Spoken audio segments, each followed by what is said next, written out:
Salut, salut, abonne-toi si tu l'oses. Active la cloche pour être averti des prochaines vidéos.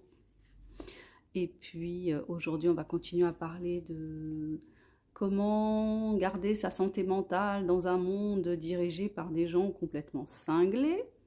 Donc dans la première vidéo, j'avais donné deux idées qui étaient se couper le plus souvent possible des informations anxiogènes.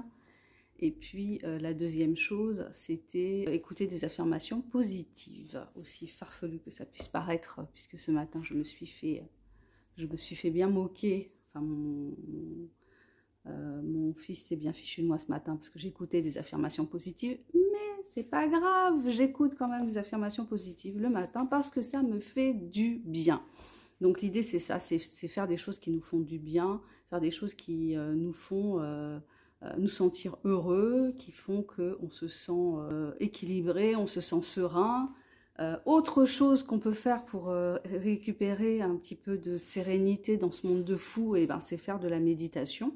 Je trouve que la méditation, quand on s'y met vraiment et qu'on s'oblige, parce que en fait, c'est pas un truc évident, se poser un certain nombre de minutes, bon, ça peut être même 1 minute, même 5 minutes. En fait, il ne s'agit pas de contrôler ses pensées, mais de laisser défiler ses pensées et de ne pas s'accrocher sur une pensée en particulier. Donc on peut faire ça en prononçant un son comme le son Aum, qui est un son qui veut dire le début et la fin. Enfin, c'est l'infini, en fait. Ça représente une idée de l'infini, ce son. Ou alors ça peut être se concentrer sur un objet, une flamme, une fleur. Ça peut être aussi se concentrer sur des pensées positives, ça peut être aussi se concentrer sur un mot, ou alors essayer de ne plus penser à rien. Ça peut être aussi une façon de faire de la méditation. On peut faire de la méditation aussi en se concentrant sur des moments heureux. Ça permet de mettre son corps dans une dynamique d'apaisement et de bien-être. Voilà, ça peut être aussi une forme de méditation. Je pense que plein de choses auxquelles on ne pense pas peuvent être de la méditation, hein. Marcher en étant conscient du fait qu'on marche, ou bien être juste dans le moment présent, à l'instant où être centré dans le moment où on est, ben, c'est aussi une façon de faire de la méditation. Donc la méditation, ça aide énormément à se détacher de cette folie, à se recentrer sur soi-même et à se sentir bien en accord avec soi-même. Mais c'est un exercice, c'est quelque chose qu'il faut faire régulièrement, tous les jours. Autre chose qui peut faire du bien, ben, c'est le yoga, les postures de yoga. Je trouve que c'est aussi un truc pas évident à faire tous les jours, mais quand on se met dans un défi de faire du yoga tous les jours, et ben, je trouve que ça apporte énormément au niveau physique déjà, toutes les petites douleurs qu'on peut ressentir, toutes les petites tensions, que ce soit au niveau du dos, des épaules, parfois des articulations, bah franchement, ça fait un bien fou. Si vous voulez vous faire du bien, prenez quelques cours de yoga pour apprendre les bases, ou achetez un bon bouquin sur le yoga, et puis, ou alors regardez des tutos, parce qu'il y a des tutos qui sont très bien faits, et puis mettez-vous à cette pratique, parce que franchement, au niveau physique et mental, mais ça fait un bien incroyable. Et c'est vraiment, moi je trouve que c'est vraiment une forme de prévention de certaines maladies. Et puis c'est curatif. J'avais vu une vidéo il y a quelques temps qui était un reportage d'Arte sur le yoga en tant que médecine. Et et moi, je le constate aussi sur moi-même. Quand j'ai certains petits mots que je me remets à faire du yoga, ben, je vois que ça passe. Donc oui, ça a un effet curatif. Donc deux choses, méditation, yoga, trucs classiques dont on entend parler et reparler. Mais tant qu'on n'a pas expérimenté, tant qu'on s'y est pas mis sérieusement, on ne peut pas se rendre compte à quel point ça peut faire du bien. Ces choses. En fait, ce qui fait du bien, c'est de s'occuper de son corps et de son esprit au quotidien. Prendre ce temps-là, comme on se brosse les dents le matin, comme on prend sa douche, et en fait, des pratiques comme ça d'hygiène d'hygiène du mental et d'hygiène du corps, ben, on devrait les intégrer dans notre routine quotidienne. Troisième chose dont j'ai déjà parlé plusieurs fois sur ma chaîne, ben, c'est le journaling. Oui, je prends une tournure anglaise, mais voilà, tenir son journal intime, je pense que ça fait... Enfin, moi, je parle d'expérience. C'est une pratique qui permet de prendre de la distance par rapport à ce qu'on vit, de mettre des mots sur ce qu'on vit, de ne pas garder pour soi, même si on a l'impression, ouais, t'écris dans un journal, t'écris à personne. Bah si, tu t'écris à toi-même et tu analyses. C'est une façon d'analyser son ressenti, son vécu. Oui, c'est nombriliste, mais on a besoin d'être nombriliste. Pour être bien avec les autres, il faut d'abord être bien avec soi-même.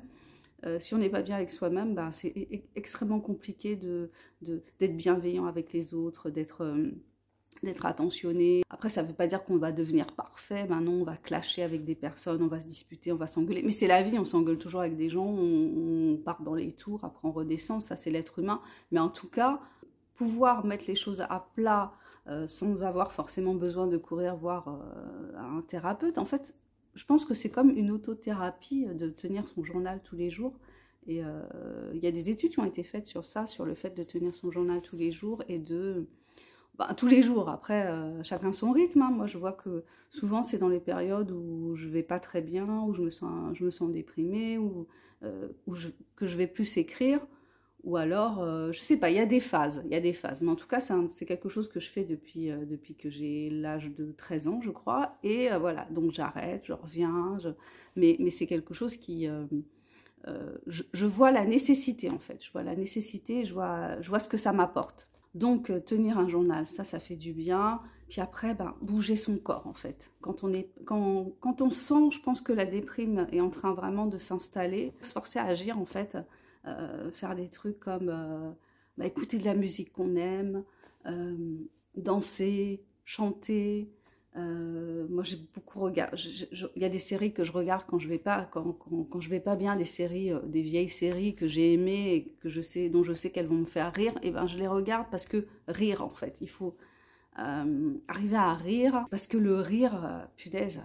On rit pas assez en fait, hein. On est dans des sociétés où on est vachement sérieux, on a peur tout le temps, on est angoissé tout le temps, surtout depuis 3 ans, donc une peur chasse l'autre, le Covid, la crise énergétique, la guerre en Ukraine, le réchauffement climatique, il n'y a plus de bouffe pour nous, enfin bon, conneries sur conneries, je n'ai pas peur de le dire, conneries sur conneries, on est dans un monde dont on ne connaît pas tous les mystères, on est dans une immensité, on est des toutes petites choses sur cette terre, et on est toujours avec des personnes qui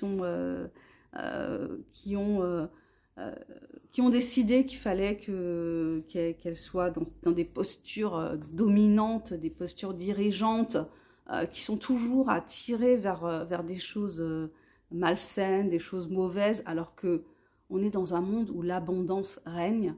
On est dans un monde où, soi-disant, depuis des décennies, je sais pas, par exemple, prenons l'exemple des pesticides. Soi-disant, on devait utiliser des pesticides parce que, comme ça, on allait avoir de la nourriture en abondance et tout le monde allait avoir de la nourriture. Et ben quoi? Non, tout le monde n'a pas de nourriture. La moitié de la planète crève de faim.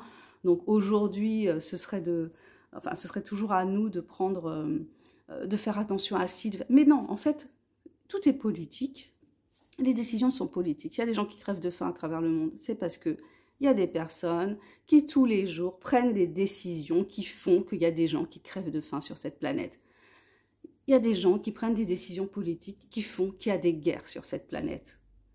Il y a des gens qui prennent des décisions politiques qui font que notre Terre, elle est polluée par des pesticides, elle est polluée par des métaux lourds, elle est polluée, voilà. Ils prennent des décisions et ensuite, après, ils nous disent que nous sommes responsables et qu'il faudrait qu'on fasse ci, qu'on fasse ça. Mais ça suffit, en fait. Fuck, quoi. Tout ça pour vous dire, se recentrer et puis arrêter la culpabilité, arrêter de se culpabiliser parce qu'on existe, parce qu'on respire. On est des êtres humains, les animaux, ils ont des... voilà, l'animalité, c'est la condition, il y a la condition humaine, il y a la condition animale, on est comme on est, on a le droit d'être là, on a le droit d'être vivant, on a le droit d'exprimer notre humanité. Et puis, je pense que l'idée générale aussi, c'est comment dire, de chercher à être au maximum, à être bien, à être heureux. On a le droit d'être heureux, en fait. On a l'impression qu'à la fin, on n'a pas le droit d'être bien. Il faudrait toujours avoir peur d'un truc, il faudrait toujours être flippé, il faudrait toujours être angoissé, être malheureux, courir chez le médecin dès qu'on a un peu mal à la tête, ne pas savoir prendre soin de soi, ne pas faire confiance à son corps, ne pas faire confiance à ses émotions, ne pas faire confiance à ses sensations. Voilà, bon, bah écoutez, voilà, c'est ça qui sortait aujourd'hui, j'avais envie de vous dire. Je vous invite à découvrir mon travail, puisque vous le savez, je suis écrivaine indépendante, Sandra Ganval. Vous pourrez retrouver toutes mes œuvres merveilleuses sur Amazon. Je vous invite à les acheter. Donc, si vous voulez soutenir des auteurs indépendants, achetez leurs ouvrages, ne les prenez pas sur des sites pirates qui, soi-disant, vous les offrent. Enfin bref, voilà, donc commentez, mettez-moi des étoiles, et puis prenez soin de vous, prenez soin de votre mental, arrêtez de vous angoisser pour des trucs qui n'arriveront jamais en fait. Moi depuis que je suis née, c'est la crise, les crises s'enchaînent, la crise du pétrole dans les années 70, les Maldives qui devaient être sous l'eau depuis je ne sais combien d'années. Enfin, arrêtez de vous stresser, arrêtez de vous angoisser, faites-vous du bien, appliquez-vous à être heureux, ayez confiance en vous, ayez confiance dans votre force, dans votre pouvoir, dans votre puissance. Cultiver des valeurs d'entraide, d'amour avec les autres. Bon, tant pis, évitons les sujets qui fâchent, on n'est pas d'accord sur certaines choses. Moi, je parle plus de certains trucs avec les personnes que j'aime, parce que je me dis, bon, bah, c'est pas grave, j'ai pas envie de perdre une amitié pour un truc, parce qu'on est manipulé par des gens qui utilisent l'ingénierie sociale. Je vous invite à découvrir, à faire des recherches sur les travaux de Bernays. Voilà, on utilise l'ingénierie sociale. On a des élites qui sont manipulatrices, qui cherchent tout le temps à nous diviser, qui cultivent la haine, le mépris de l'humain de base que nous sommes pour eux. Voilà, le mépris. Voilà, c'est tout. Bon, il faut l'admettre. Et puis, un jour, qu'est-ce qui va se passer? On va faire certainement... Moi, je pense qu'on va... Je sais pas, j'imagine qu'on va faire sécession. La révolution, je sais pas. J'ai du mal à croire qu'on va se révolter. On est tellement... Je pense qu'on est profondément... que l'être humain est profondément gentil, en fait. Je pense que la plupart d'entre nous ne voient pas le mal, ne voient pas la violence, ne voient pas la haine, je pense. Je pense que nous sommes...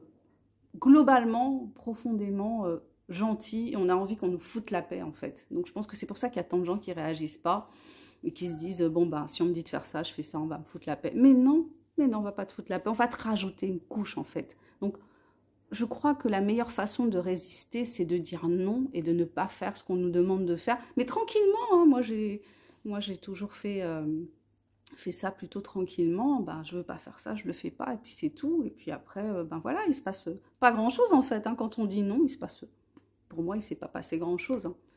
Même pas une petite amende, c'est pour vous dire, hein. Bon, écoutez, je vous embrasse, je vous souhaite une super journée ou une super soirée en fonction de l'heure à laquelle vous regardez cette vidéo. Prenez soin de vous, prenez soin de votre mental, et puis faites-vous confiance. Bye bye.